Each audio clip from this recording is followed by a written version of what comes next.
You're listening to Cards to the Moon, a podcast about trading cards from both a collector and investor perspective. We hope you'll stick around for the ride as we take a deep dive into the state of the hobby, share some hot takes, hopefully some useful advice, and fun stories along the way. Hey guys, welcome back to Cards to the Moon. This is episode 125, and my name is Clark from 5 Card Guys on Instagram and 5cardguys.com. Co-hosting with me today is John, who is back this week. He is Trade You at Recess on Instagram. But this week, it's Hyung, who's busy tonight. So filling in for him is, yes, the podcast fan favorite, our good friend Will. How's it going, Will? Hey, I'm so happy to be back. Nice. There's no sarcasm in my voice at all. It is a little late, so I'll give you that. But it's always good to have you back, Will. And especially today in particular with our hobby headlines topic for today's episode, I'm sure you'll have a lot to say about it. But before we get into that, off the top, we knew it was coming when Fanatics took over the licensing deals with the NBA and the Players Association, as well as acquiring Topps. So of course, I'm talking about, if you haven't heard already, the news as first tweeted by Shams from The Athletic. He seems to get all the scoops now, even in the card world. His scoop is that Fanatics is launching basketball cards under its Topps brand beginning next season, the 2023-24 NBA season. So I guess this means we can expect to see Topps Chrome basketball next year or next fall. And you guys excited about that or what? Woo! I am excited. For sure. I'm very happy about that. I know, Johnny, you collected Topps, or was it Topps Finest exclusively? Sadly, during the Kobe era, it was Topps Finest. Right. That's like one of the biggest regrets of my life. But yeah, Topps Chrome, I'm a huge fan. Nice. So can someone explain? Yeah, can someone explain the hype here? Like, why is this such big news? Is it? Do they have the license for the upcoming when Topps? Yeah, when Topps comes out. When does the license kick in? That's a good question. Oh, is it going to be unlicensed? I don't know. Like seeming like such big news, but I mean, we've known this has been coming for a long time. So I don't know. Maybe is it because it's unlicensed? Well, that kind of changes things, right? If it's a Topps basketball product that's unlicensed, I guess Will doesn't mind. If you guys heard of past episodes of this podcast, Will expressed his love for unlicensed product, but for me, that kind of changes things. Yeah. I just Googled. Yeah. Okay. It looks like it's coming back. Because we've been talking about. I mean, we knew Topps Chrome was coming. So I don't know what the big hoopla is about the announcement. Unless it's not licensed. Well, I mean, it was, I guess we say we knew it was coming, but like now that it's kind of official, maybe that's what people are excited about. Fair. And it's been 2008, 2009 was the last year that Topps Chrome basketball was.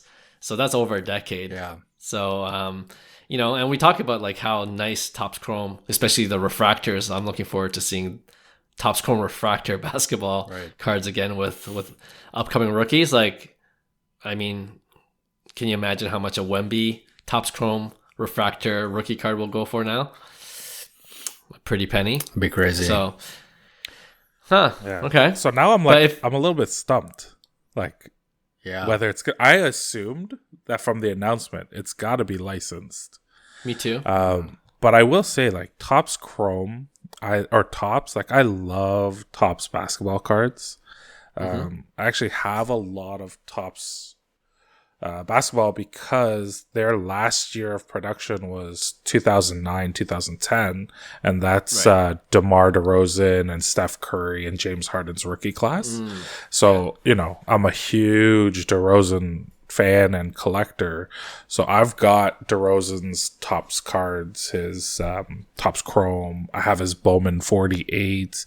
I love the simplicity of those cards, of that set that year.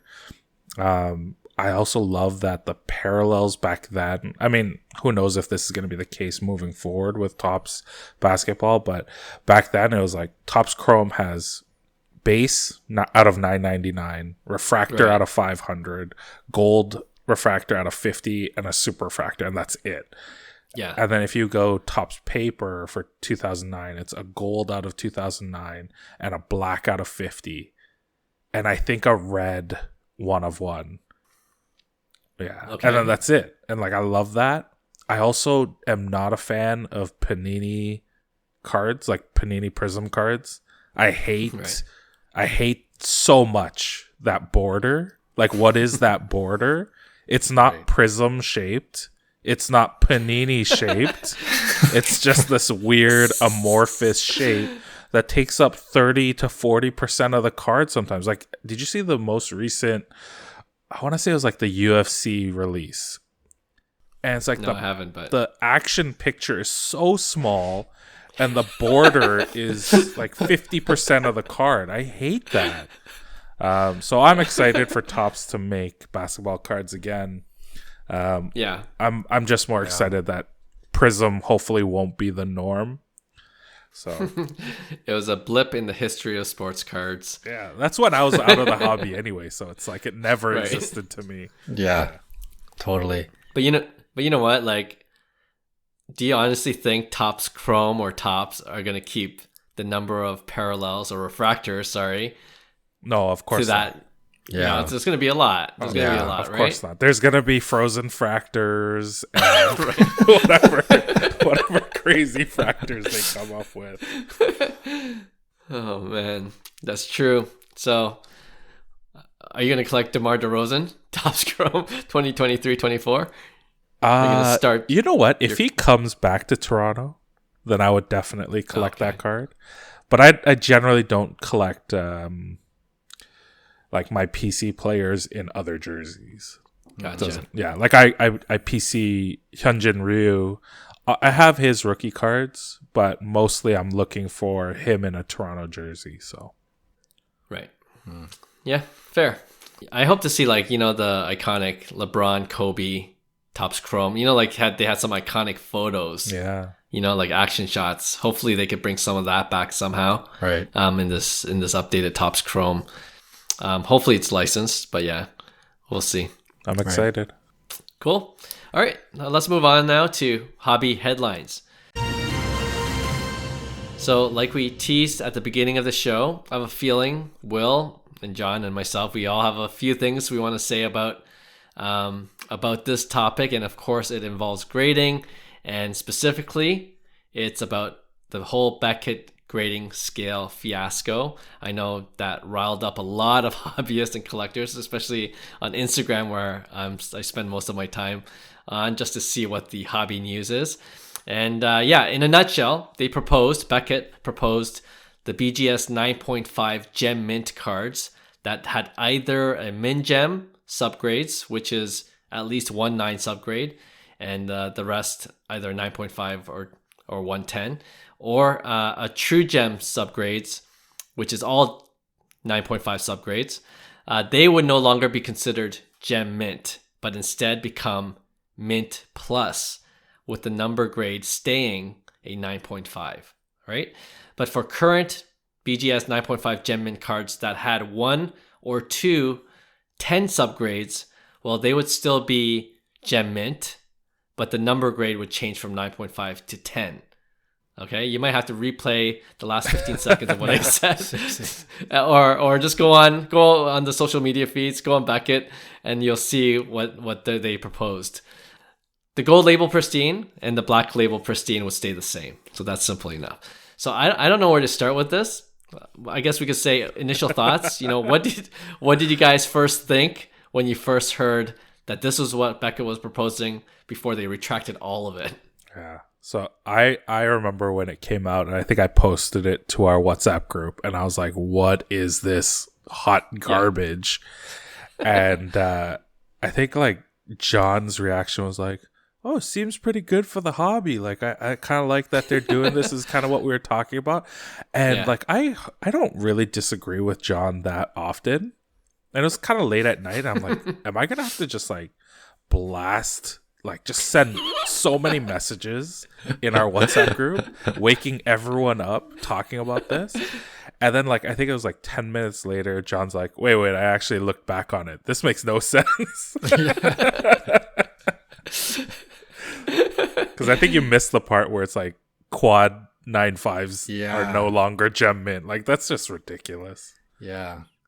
I had well, initially they had the quad 9.5s becoming a 10. Yeah, That one photo. Yeah. That I guess they had a booth set up at the Mint Collective, and that's what it said, right? Like the quad 9.5 or the true gems would be BGS 10. Yeah. So I was totally psyched for that because I got a couple of true gems, but then when they modified it again, I was like, okay, now I'm getting screwed. Yeah. But anyway. Yeah. I mean, like when I heard it, I thought it was the worst. And I thought the whole ordeal was just so embarrassing. It was kind of like, I really love The Office. I think most people do. You know, there's that infamous episode, Scott's Tots. It's like you can't really watch that episode without feeling so much cringe and so uncomfortable for what Michael Scott is doing. And that's like what I imagined the Beckett employees were going through and dealing with at the conference. Can you imagine? They're at the conference and their higher ups, their bosses are like, yeah, we're going to launch this new program, new grading system. It's going to be awesome.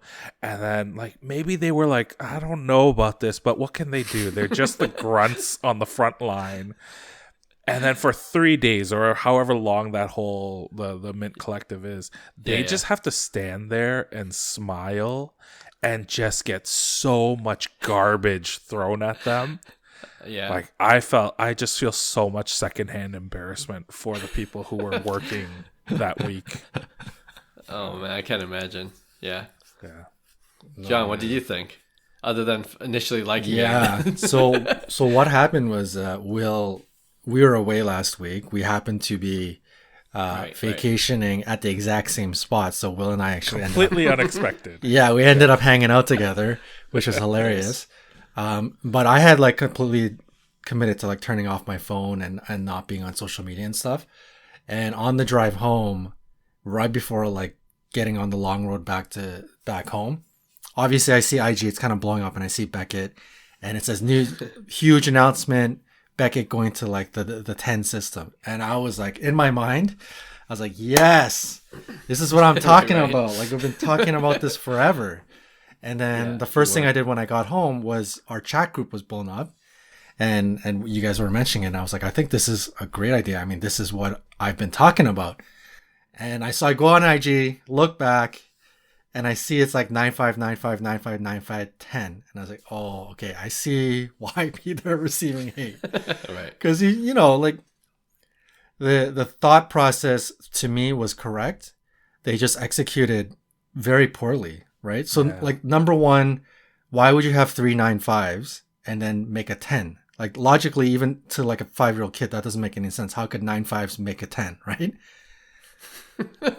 And then they play the like just kidding card, and then they make one of them turn into a 10 so that there is an actual 10 there visibly to make it a 10, which doesn't make sense still. Yeah. So the whole thing was just like it. I mean, the word fiasco is probably correct. And then on top of that, like they pulled what they pulled last year with the oh, hey guys, check out our new slabs. Just kidding. After receiving like instant hate, so they do the same thing again. They go, "Oops, just kidding." You know, we're gonna pull back on this. So, man, I have so much to say because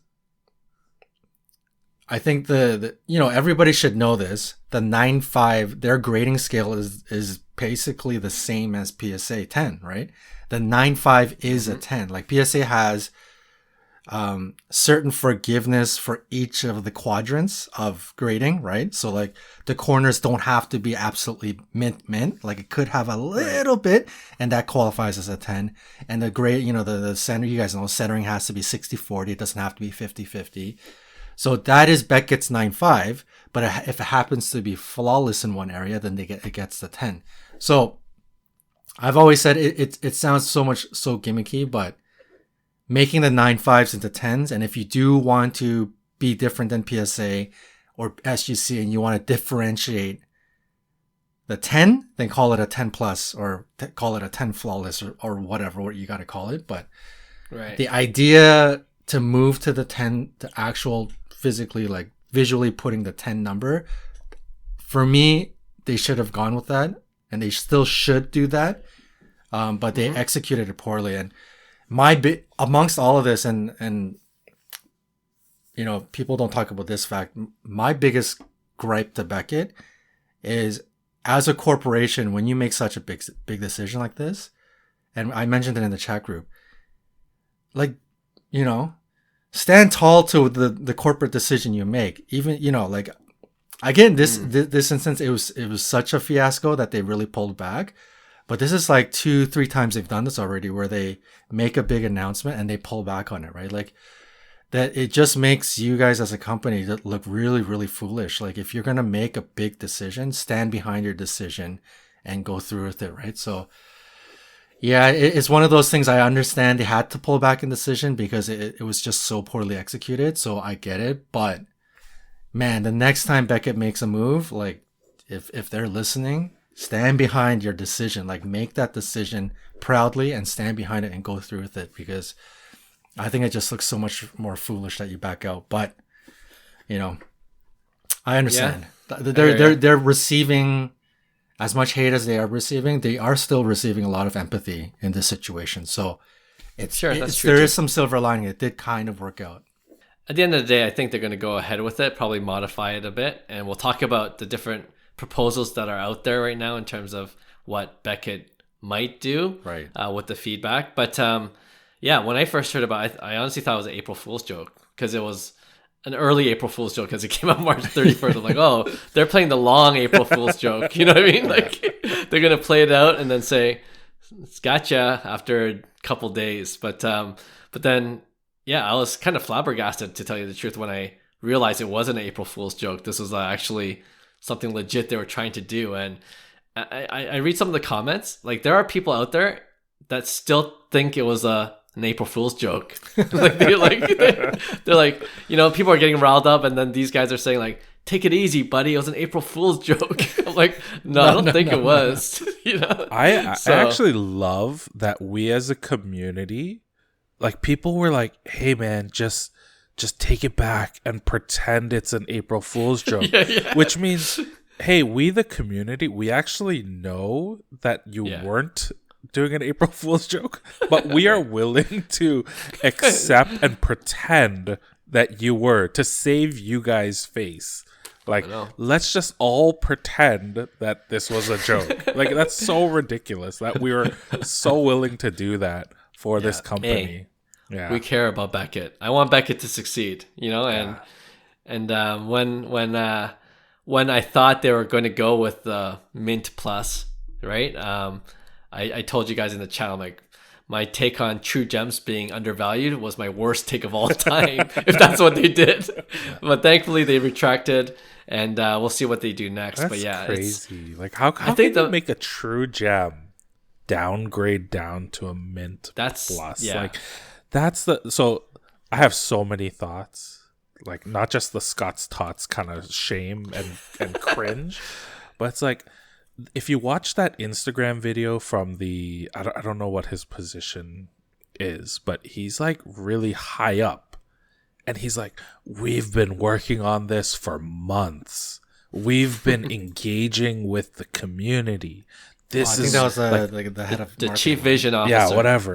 And he's like, we've done all the research. We've done all the work. And it's like John's saying, like, then how could you flip-flop 3 times in 72 hours? Yeah. Like, to me, it highlights either incompetence or you're liars. Like, you didn't actually do the research. Because how could so many people have a problem with this?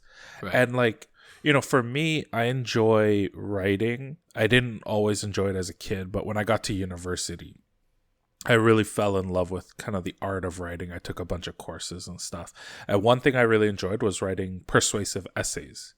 And when you write a persuasive essay, you're trying to convince your audience of your thesis statement. And so you do that by presenting your best arguments, your strongest arguments, to convince people to side with your position. But you also spend time refuting arguments that are counter to your position. Sure. So you have to cover your weak spots, right? I don't know how they didn't cover their weak spots. I don't know how they thought, hey, you know what? We're just going to drop min gem and quad gem mints down to mint plus and it'll be okay. If they just didn't do that, if they just said, hey, we've made these all 10s, then I don't think anyone would have cared. I don't think anyone would have had any problem. So the fact that you said that you worked on this for months, you're either lying or you are so incompetent as an organization. Like, that's the thing. Like, it just... And then now, like John says, you're spineless because you just flip-flop. Lose-lose. Yeah, it was definitely a lose-lose, yeah. Yeah, like, and I don't play into outrage culture where we just, like, go crazy on whatever is trending and whatever, and we're just like pretend to be outraged. And so, like, I'm not like outraged by anything, but I'm genuinely confused as to how somebody hasn't resigned or somebody hasn't been fired for this level of incompetence. Like, if somebody in my company were to screw up this bad, I'd be like, listen, buddy, I have no choice. Like, you screwed the pooch. Like, you know, like, yeah. It was a big mistake for sure. It was a big mistake. And to your point, I think the major outrage was that the fact that min gems accounted for what was it? I think 85%. They said 85% for gem min, like quad 9.5 and min gems. That's crazy. 85% of your gem mint cards are now devalued. Like, and that's hence crazy. The outrage. Hence the number of collectors. Scotty saying, B was pissed. Like, yes. I didn't see Scotty B's video. I gotta check it out. Yeah, he came out with a video the same day. He was saying, so angry. He's like, what are you guys doing? The crazy thing is, like, so many of the people who gave feedback and, like, these hobby, like, influencers, they're all like, guys, we like you. We want to use you. Stop screwing it up. Like, I've never seen, like you said, John, earlier, there's so much empathy for them. But, like, I've never seen so much empathy for a company that has so much ineptitude. Like, yeah, totally. It's wild. But that's the strength of the brand, I think, right? Like, I saw also in comments, like, what's the guy's name? Dr. James Beckett, the guy who started it all. There's like nostalgia to that brand, and people don't want to see, like, you know, see it falter to this level, and maybe that's why. A lot of forgiveness, I guess, for Beckett. Going back to that April Fool's thing, you know how, like, a lot of influencers and comments are like, oh, they should have just made it an April Fool's joke and let it go. This company, they could not afford to make this an April Fool's joke. It would have made them look so stupid. Right.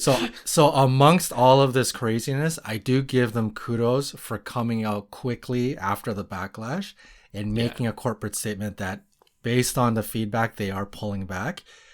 You know, it is a kind of like a tail between the legs kind of thing. Right. But kudos for them. Like, they took the licking like a champ, and they made a statement. So that part I give them credit for, because the previous year with the label, they did do like an April Fool's. They sent it out. It looked official. And then after the backlash, they quickly tweeted out or Instagrammed like a little message saying, I don't know what you guys are talking about, but this isn't actually the new slab, you know? Like, it was just a test to see how you guys would react, and clearly you guys reacted negative, so it's not a real slab. Like, see, that would just make you look like a clown, and if they did that again in this instance, you know, it would have been over. So I do give them, amongst all of this craziness, I do give them a bit of kudos for coming out and making a statement. But then it sounds like every year they're just testing a new way to screw up the same thing. Like that for the one last year, it's honestly like it's so cringe because it's like when you're in middle school and you're like talking with like a girl you like and you're too scared to really confess your feelings. So you're like, "Oh, hey, I like you." And then they're like, "Oh, I don't like you." And then you're like, "Haha, I was just joking." Like, it's so sad and desperate. Yeah. I'm not saying I did that. I'm just saying like that sounded very personal. Yeah. Yeah. I mean, I think everyone that's a good analogy. It's like that's just like you don't do that as grown-ups, like as adults. You don't. Well, and especially as a corporation. Yeah, it was a prank. Like all these like YouTube prank videos and whatever.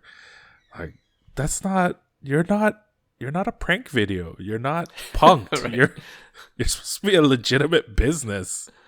Yeah. Well, I mean, I'm sure they're learning a lot, and to John's point about them coming out early, I'll give them credit for that too. And the latest update as of today is that I guess if you go on their account or Instagram account or any of their social media, there's a link to sign up for a survey. So they're soliciting feedback now. I'm sure they'll get a ton of surveys that are filled out. And I think I read somewhere that they're looking to have limited focus groups as well. People are saying they should have done this in the first place, but whatever, they're doing it now. So I'll let that pass. So we'll see what comes out of it. But I guess speaking on those lines, I'm curious, what do you think they should do? Like, I don't know where to start. There's a couple of, I guess, alternatives or proposals to modify what they initially had. And I don't know if you follow Spinotron, his Instagram account. He writes a ton about the hobby. He's actually very insightful, I find. But he suggested a version that was as follows. And I hope this is clear because it's harder to kind of describe it on a podcast platform. But the black label and the gold label would stay the same as Beckett initially proposed. But the Beckett Gem Mint cards that have one subgrade of 10 would be BGS 10, right? Instead of 9.5, but it would be classified as a Gem Mint Plus. Okay? So that's a new classification Spinotron's coming out with. And then the quad gems, the true gems, would stay a 9.5, but it would be classified as a Gem Mint Plus as well. So you got this distinction between BGS 10 Gem Mint Plus and BGS 9.5 Gem Mint Plus. All right? And then all the rest, the min gems, with one of the 9 subgrades, they would just stay what it is now, BGS 9.5 Gem Mint. So there would be, he's essentially saying, take out the Mint Plus, because that seemed like it devalues it. So you keep the base what it is now, BGS 9.5 Gem Mint, which is the min gems, but everything else has this Gem Mint Plus classification. And the difference between a quad gem and one that has a 10 as a subgrade is the number grade. Thoughts on Spinotron's suggested version? Yeah, so when you posted this in our chat, like potential ways to solve it, that's essentially where I ended up as well, just imagining how I would do it. Except I would make whatever's Gem Mint just carry over to a 10. It's kind of weird, right? Like you'll see 1 9 and 3 9.5s. How does that equal a 10? If you go on BGS's website and you look at how they grade things, it's super convoluted. It's not clear. You think it's just like, oh, they add all 4 subgrades and then divide by 4 and it's like the average, but it's not. They have different ways that they grade and different weights and all this stuff. So it's already a convoluted system. So let's just keep it super convoluted with the way that I had resolved it. So let's say you have 3 9.5s and a 9. It's a min gem. Like we call it a min gem. You make the grading system out of 38. So, 4 9.5s equals a 38, right? Right. So with 1 9, you're at 37.5 out of 38. That rounds up to a 10. Like it's like 0.9. Right. 0.9. I can't even find it in my notes. Oh yeah, it averages, or it ends up being 0.986. That rounds up to 1.0, a 10. If you have 4 quad gems, 9.5s, that's 4 9.5s out of 38, you have 38. So that's a 10. So on and so forth. So I think like you just make the grading system the total out of 38. And then, right. It requires everyone to kind of be like, hey, we're all going to agree to this. But we've already agreed to the ridiculous grading system that BGS has come up with. So just do it like that. And then what happens after that is like when you have 110 with the 3 9.5s, just call like we call that Gem Mint Plus. So if you average it, it rounds down to a 10. But you can differentiate it just like how we've already nicknamed it Gem Mint Plus. So I think anything beyond the quad 9.5s, you just call it like Gem Mint Plus, Gem Mint Plus Plus if you have 2 10s and 2 9.5s, and then 3 10s and a 9.5 is pristine, and 4 10s is black label. Like we as collectors, we already understand that min gem is worth less than black label. Yeah, but it's a lower value than everything else. But don't change it to like, oh, all of a sudden it's not gem mint, because what that does is it devalues your whole like grading system and your cards in comparison to the other graders. Now, don't get me started on how stupid it is that I could have a BGS 9.5, which is gem mint, and a PSA 10 that's gem mint, and an SGC 10 that's gem mint, and all of a sudden, like, one carries less value and one carries more value, because that's stupid. Because, like, if I order pizza, when I go to buy pizza from Domino's or our Canadian Pizza or Papa John's, I don't care about the box that it came in. The box is irrelevant, right? The box just tells you, hey, this is pizza and this is holding the pizza. That's all I need my grading company to do. So I don't understand, like, we've already talked about this to death about that. So letting go of that, like getting back on topic, if BGS just keeps all their 9.5 gem mints as gem mint, then nobody's upset. Everyone's okay. And we all understand there are different levels of your gem mint in how we value them, right? Like, I don't think it should be the case, but it is the case. Because, like you said, John, PSA 10 doesn't mean that it's 10s across the board. We don't know how they do their subgrades or whatever, right? Yeah, so just don't change your gem mints or your min gems to non-gem mint. It's just stupid. And I have tons of min gem cards, so I'm also invested financially in this stupid grading system. So yeah, you know what? I kind of like that, but it does make things a lot more convoluted. That's for sure. But it's so not, I don't know. Like we already go like, okay, there's black label, there's pristine, there's gem mint plus, there's gem mint plus, there's true gem, and there's min gem. We've already come up with labels and nicknames for them. So if the whole community is like, well, this is how we classify your grades, why would you not just adopt and adapt that like to your grading system? It makes no sense. Yeah. You know what? I'll play devil's advocate there for a second. Like, I think, collectors that really know the Beckett grading system, we all know this by heart, right? But I wonder if Beckett wants to streamline things more, just so the occasional hobbyists just kind of can pick it up. You know what I mean? Like, it's easy to know PSA 10 is better than a PSA 9. But one thing I don't get about PSA grading system is the 8.5 and the 8. You know, like, why do they not have a 9.5? So that's another podcast episode altogether. Well, that's PSA just cheating the system because they want more 10s so that their grading is more valuable. Like, but I'm annoyed that SGC has 9.5s. Like, ugh, like it just ruins so many of my cards. But like you're saying, playing devil's advocate, like they're trying to make the system easier. But if you look at their original plan, it's like, no, they were not trying to make it simpler. It's true. They had a plan to make 4 9.5s equal a 10.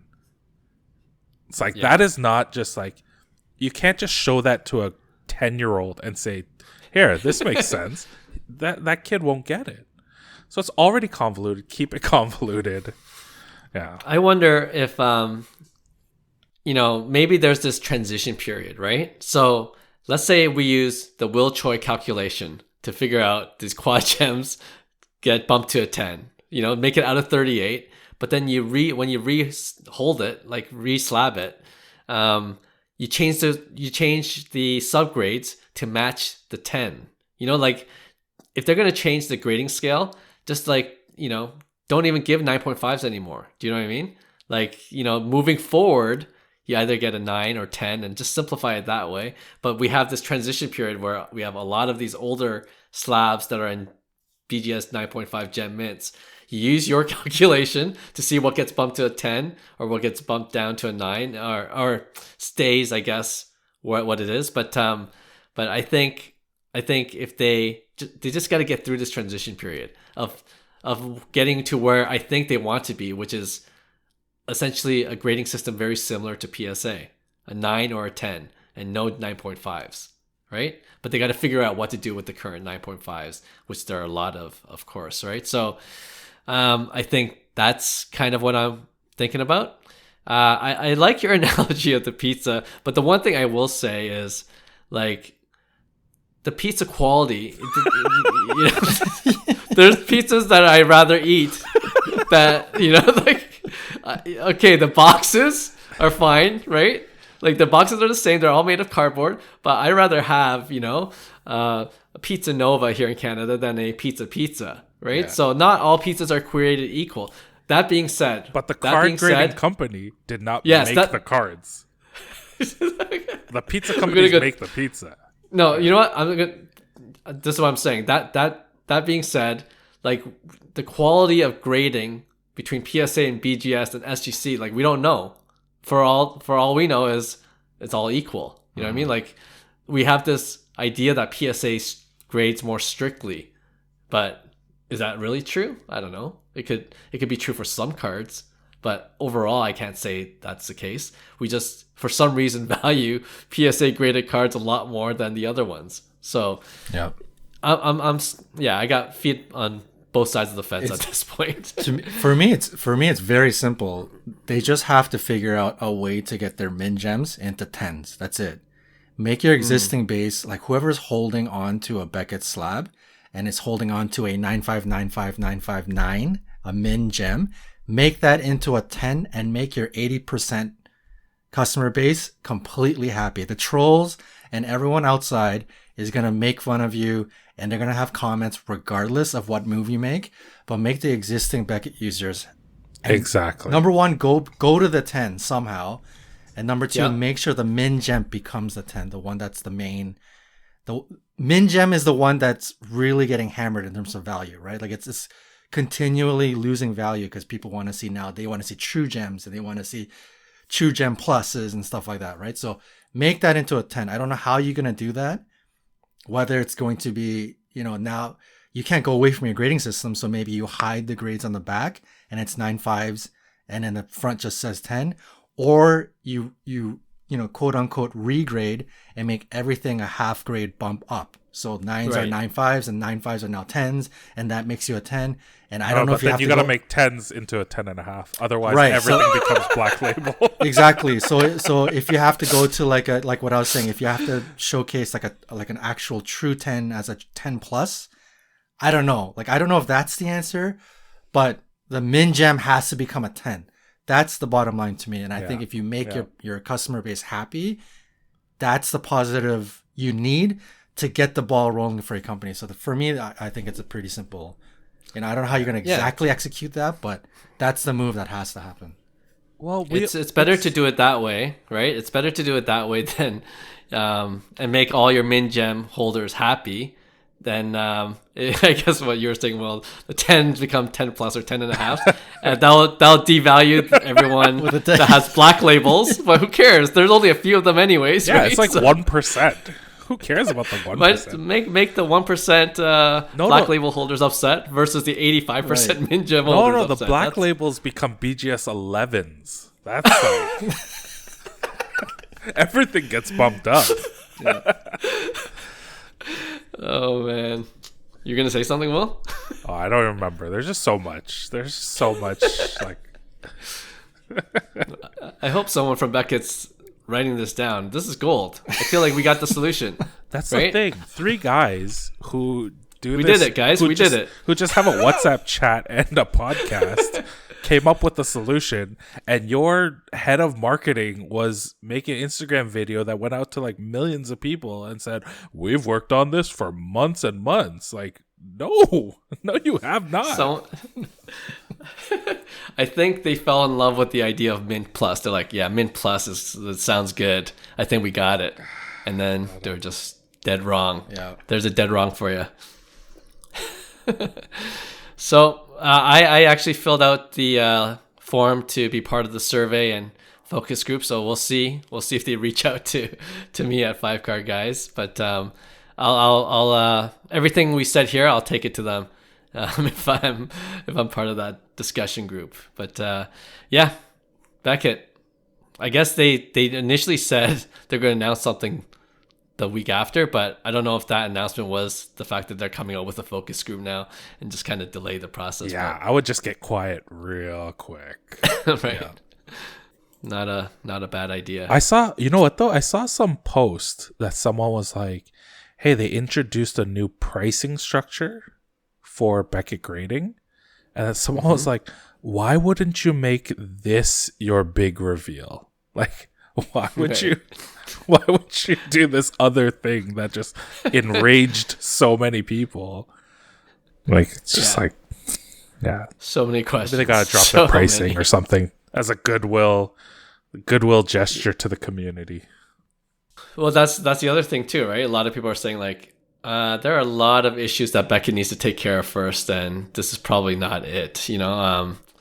So anyway, I think this is a big deal though. Once they get it done, I think it will actually be good for Beckett. But like you guys said, they got to figure out a way to just get through this transition period.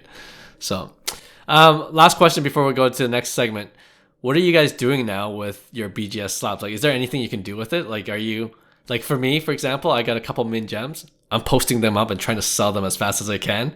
You know, like I don't know what's going to happen, but I just kind of want to be off of that and then just kind of see where things fall. And then I'll get back into the BGS graded card market. I remember what I was going to say when you asked me a couple minutes ago. Yeah. I think min gem is the play. Yeah, me too. Because people, like if BGS comes out and like, yeah, you know what? We're going to make min gem like 9.5 mint plus. People are still going to be really pissed. So they're going to have to bend and say like, hey, min gems are 10s as well. So maybe I don't know. It doesn't increase value though, because a min gem is still a min gem. Like people don't value it as much as the other ones, but unless they do what John was saying, you know, just bump all the subgrades of 0.5 and then it just becomes a 10. BGS, that's 12.5. I think the thing that I was toying with was just actually crossing over to PSA. Because I have a really beautiful true blue rookie autograph Topps Chrome Boba. It looks amazing, but it's a min gem. And I'm just like, you know what? This will probably get a PSA 10. And the value jumps significantly. So I think I might be doing that. That's a play. Yeah. But if it doesn't... It's a PSA 9. Yeah. And then a month later, the announcement comes out that all min gems are going to be 10s now. Like, oh, shoot. Cross it back. Cross it back. You cross it back, you get a BGS 9. Just gets worse and worse. Yes. And then I like accidentally cut the card and drop it on a corner. It's a BGS 2. But yeah, like I don't know. I forget what I was gonna say.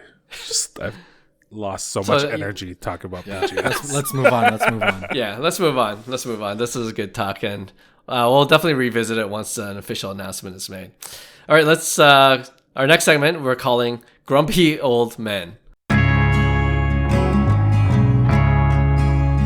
So this was actually an idea both of you guys suggested, and I know you're trying to remember what you guys said exactly. But John, why don't you explain the best you can how it came about and what we're doing for this segment? Will and I were chatting one time recently, and we were complaining about certain things in the hobby, and we started poking fun of ourselves, saying that we sound like grumpy old men complaining about the hobby.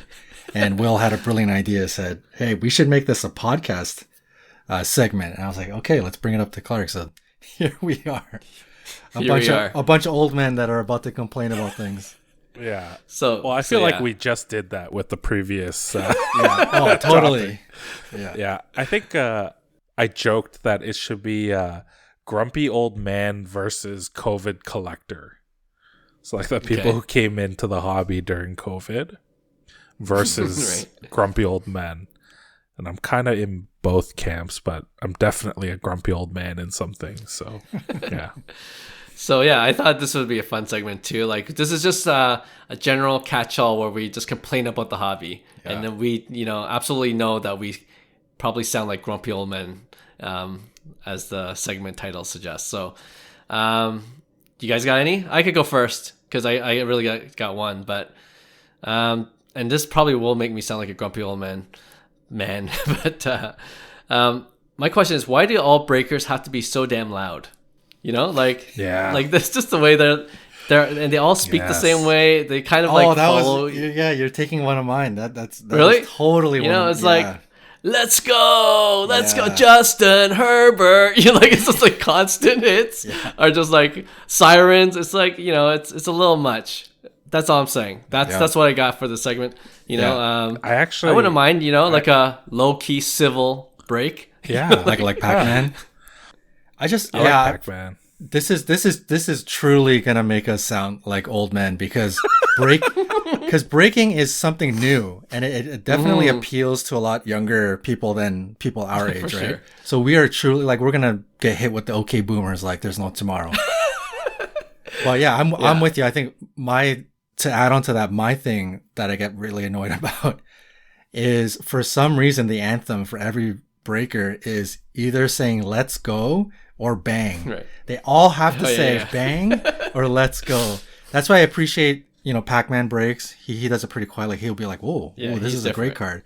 Or even the dudes in Australia that says like, "Oh, we got a big boy." Like at least they're doing something different and not saying "bang" and "let's go," right? So yeah, there you go. I find that quite annoying. I'll be on my rocking chair on the porch, just raising my fist. I toyed with the idea that you should do like an ASMR breaking, like ripping, where you just hear the packs crinkling, and then you kind of whisper, and when you hit something amazing, you actually get quieter. So, a lot of times I'm watching these rips on like YouTube or whatever while I'm doing my normal chores, like doing dishes in the evening or whatever. And I just I have my headphones on, and then they just yell like you guys said, "Let's go, bang," whatever. And I just get annoyed. But how amazing would it be while I'm not looking at the screen and I'm focusing on the dishes that I'm cleaning, and then all of a sudden I'm like, wait a second, why don't I hear any sound? And I look over at the video, and the guy's holding like some amazing 1-of-1 superfractor. I feel like that'd be cool. Yeah, but that is so grumpy old man. Like it's too loud. You guys should try being quiet. That's a way to do it. Hey man, there's some merit to that, because even for the value of your card, when the guy has screamed "bang" like 11 times, I'm pretty sure the card is pretty wet from all your spit, right? Yeah.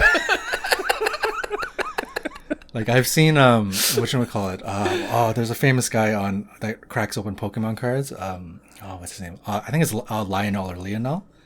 Yeah. And he's trying to pull like the first edition Charizard. He opens up like a $5,000, $10,000 box, and he hits the Charizard.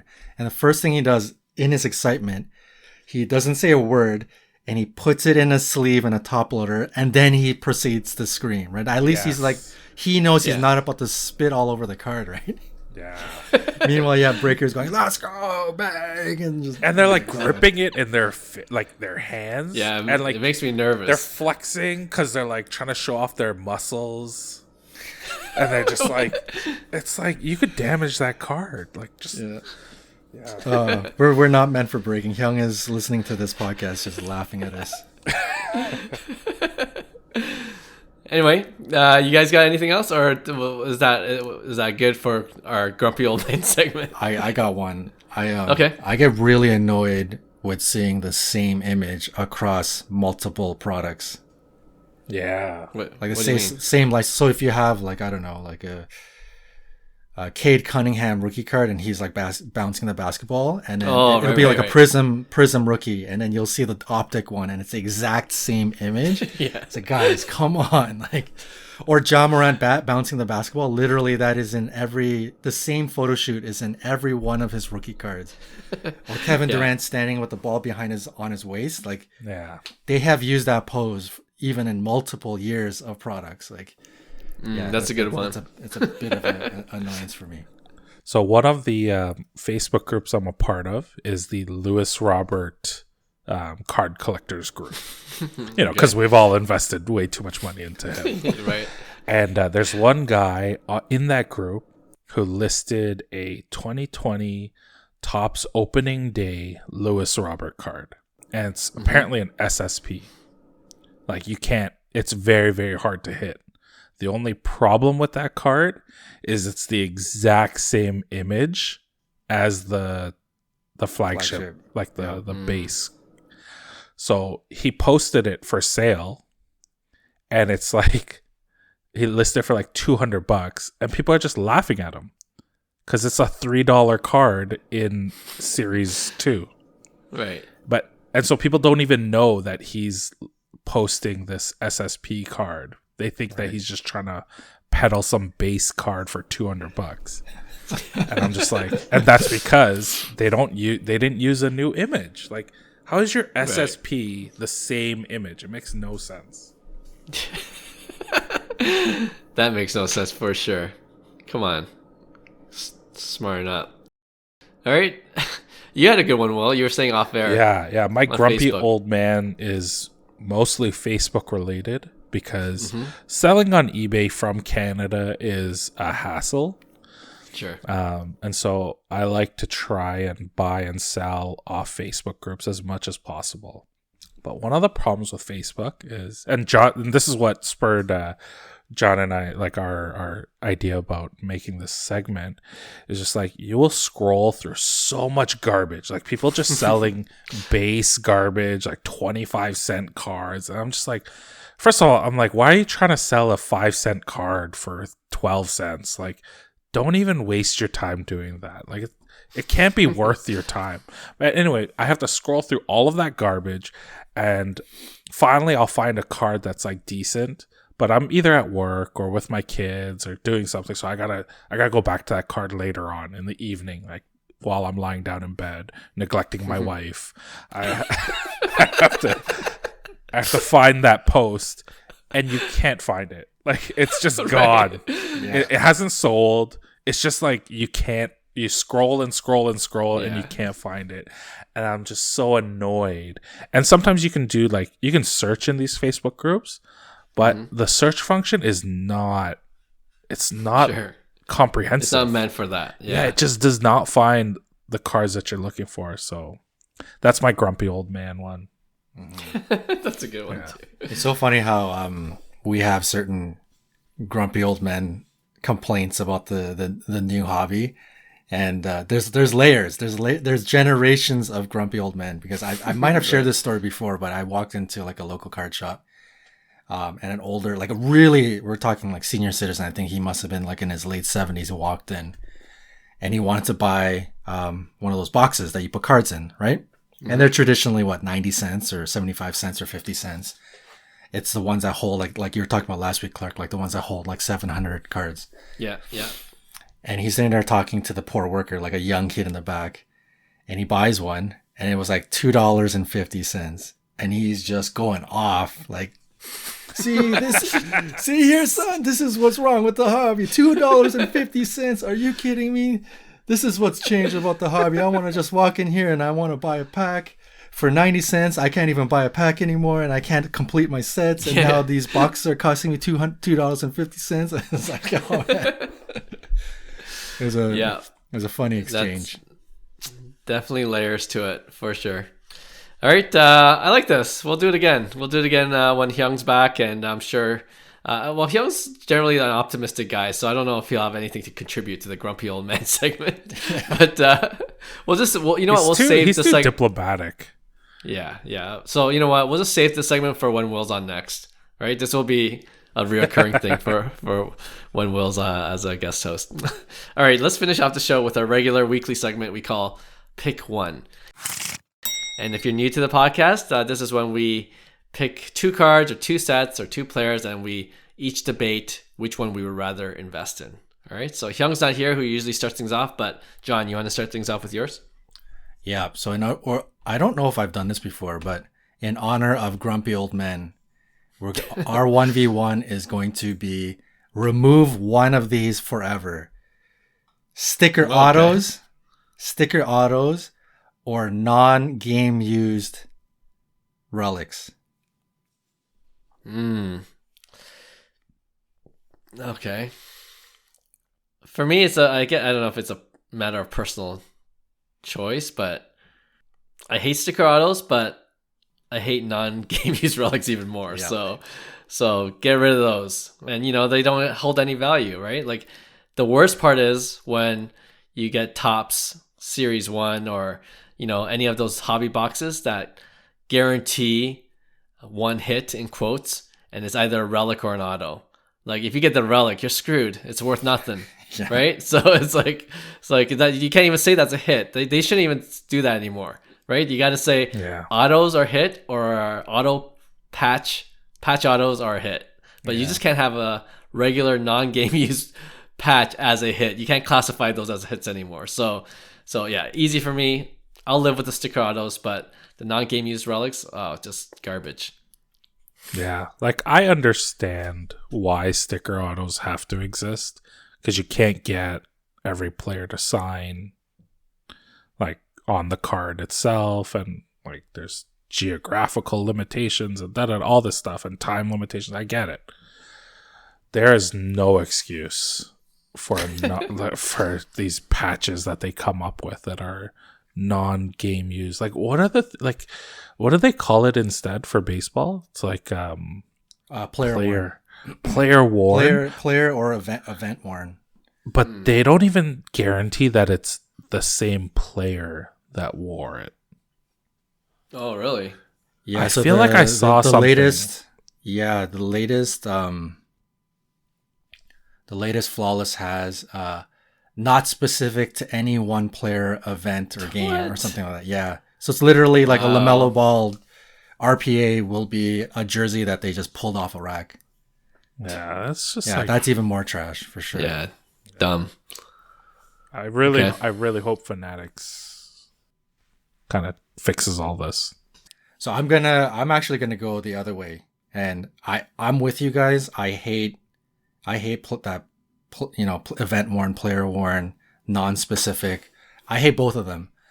But relics in general, I think the appeal of relics patches have gone down quite a bit. Like even if it was game worn and you got it as a hit, it's not cool unless it's like a patch auto. Like it has to have the auto to have value to begin with.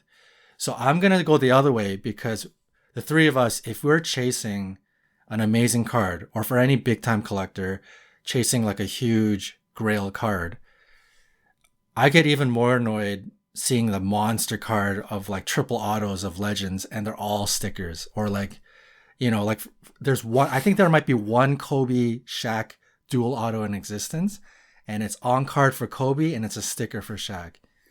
And it's still cool, but oh man, it just like it ruins it for me. That ruins it. It totally ruins it. So the patches are, I think the appeal for patches in general have kind of become fairly stale.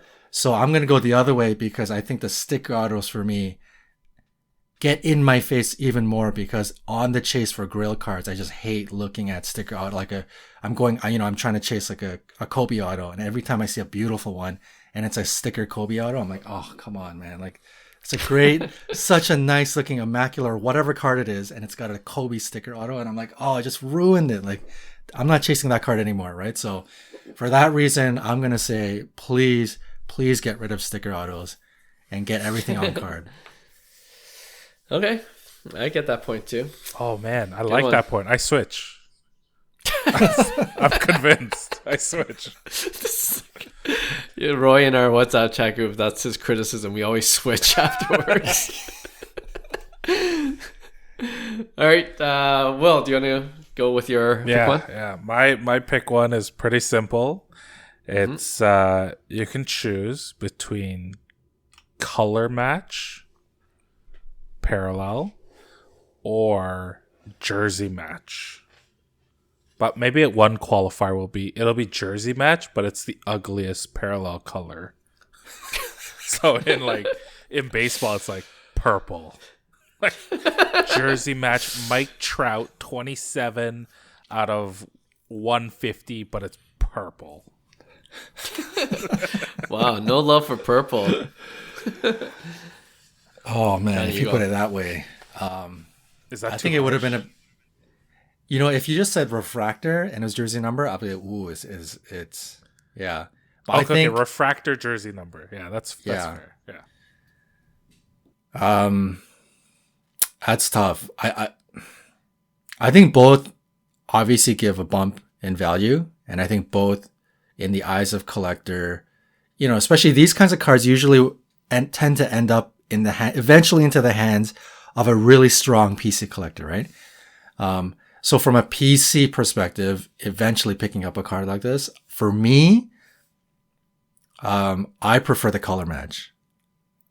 Like the jersey number is cool, but if I'm, as a beautiful PC card, like Will was saying, like a blue Boba auto refractor Topps Chrome flagship or something like that, I think that is just such a more cooler piece to look at than a Boba refractor jersey number. It is cool too in its own respect, but if it's a PC card you're going to be looking at all the time, it's up on your desk, it's up on your display wall or something, I think that you got to go with the color match. So color match by an edge, but both are cool PC wise. Okay, I have a different take. PC wise, it's a no-brainer. Color match all the way. So I'm going to go with color match.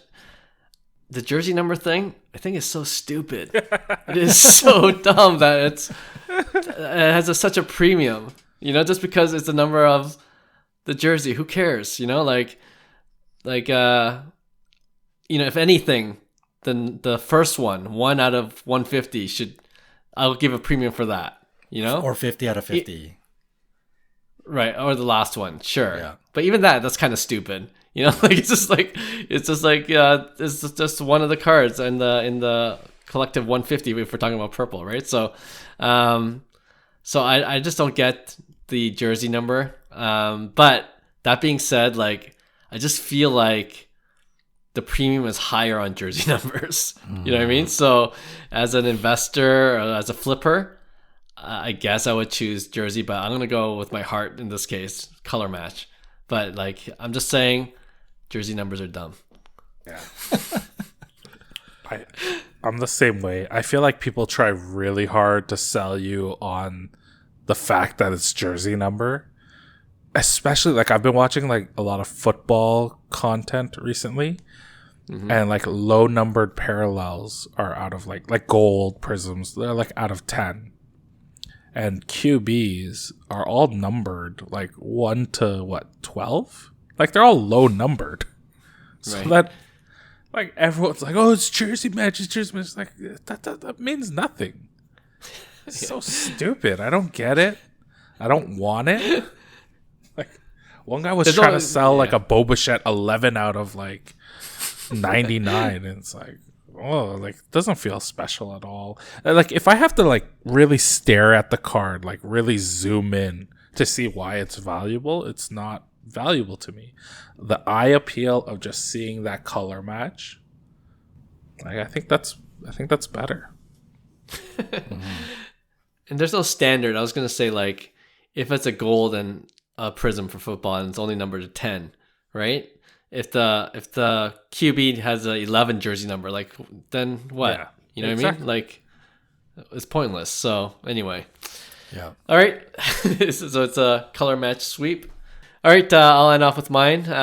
So I have on one side the Mike Trout 2009 Bowman Chrome base auto, BGS 9.5 Min Gem. We were just talking about this for our Beckett segment.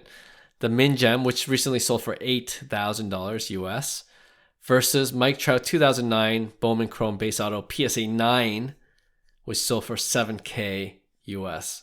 So 1,000 less for PSA 9. But I wonder for you guys if this whole fiasco with the BGS 9.5, not knowing where things are going to go, what are you doing? I'm going.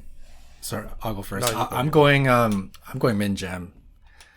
You know, they say buy the card and not the grade, but buy the grade. You know, BGS Okay. Min Gem BGS. As much as people don't like it, and as much as it's not valuable, I think it's been well known that it is a play and there is value to it because you could crack it out and convert it, or, you know, for yourself, you're staring at a mint, very mint card, right? So I think that's the play, man. I think BGS is clearly about to do something, and if they do end up listening to the hobby, I will have to assume they're gonna keep to that 10 grade scale in some capacity. So I would put my money, especially because the prices are just so similar. That's crazy that the Min Gem has fallen that much that it's now nearly equal to a PSA 9. Like 24 months ago, that would be insane, right? So, you know, I think I think the definite play is on the BGS 9.5 Min Gem. Okay. Yeah, all I care about is which one is Gem Mint. BGS 9.5, that's Gem Mint. Even if it changes down the road with all the ridiculous shenanigans that BGS is doing, it was a BGS 9.5 Gem Mint. To me, as I keep looking at it, it'll always carry that. I don't understand how you can value a PSA 9 at BGS 9.5 levels. It makes no sense. All right. Yeah, it's going to be a BGS sweep. I was trying to see if I could get you on the PSA, who's a PSA loyalist out of this group. But also, why are you loyal to PSA? They did nothing for you. Like, I don't get it. I don't get these people. My grumpy old man is coming out again. Like, No, the entire episode is just going to be grumpy old man. like PSA, they upcharge you. Like, it's crazy. Yeah. Yeah. Oh, That's another different episode for sure we can do on. Hyung would love to be here for that, I'm sure too, because that's the only thing he'll crap talk. PSA grading. He has to make a dig every other episode about PSA. Well, the only thing that could go wrong is BGS still hasn't learned their lesson. They're like, you know what, the Min Gems are going to be a 9. Sorry guys, and then this 1v1 will be wrong. But I'm going with the 9.5 Gem Mint, Min Gem, whatever you want to call it. All right, that's it for this episode, the Grumpy Old Man edition of Cards to the Moon. We hope you guys enjoyed it. We appreciate you guys listening in every week, and we'll have a brand new episode for you next week. And thanks, Will, once again for coming on. It's my pleasure. Yeah, we'll have you on again soon, hopefully. Okay, see you next week, guys. Bye. Hey, thanks for listening to Cards to the Moon. We'd really appreciate you subscribing to our podcast wherever you listen to your podcasts. And you can also connect with each of us on Instagram at 5cardguys, or you can follow Hyung at Integrity Sports Cards, or John at TradeU at Recess. You can also check us out at 5cardguys.com. Thanks again, and hope to connect soon.